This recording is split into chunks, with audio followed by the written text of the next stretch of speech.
Հոկտեմբերի 21-ին Նիկոլ Փաշինյանը հայտարարում է, որ 26 թվականի հունվարի 1-ից պարտադիր զինվորական զինծառայության ժամկետը 24 ամսից դառնում է 18 ամիս։ Նույն օրը Ղազախստանից Ադրբեջանի նախագահն հայտարարում է, որ Հայաստան Ադրբեջանի տարածքով այլևս բեռների տրանզիտը բաց է լինում։ Դրանից հետո ֆիկտիվ հանրապետական նախարար Գևորգ Պապոյանը հայտարարում է, որ շուտով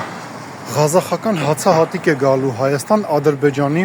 տարածքով։ Ահա եւ ռուսական եւ ԵԱՏՄ այլ պետություններից եկող հացահատիկի այլընտրանքը ճակերտավոր, որ իշխանությունները բերում են։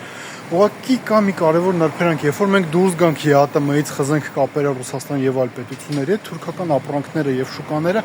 այլընտրանք չեն ունենալու, եւ դա լավագույն ճնշման գործիքն է լինելու Հայաստանի Հանրապետության վրա, այսինքն տարածքներ, օրինակ գազի դիմաց։ Բայց ընտրակաշառք հիմա Աչուձախ եւ Ալիև եւ Փաշինյանը բաժանում են։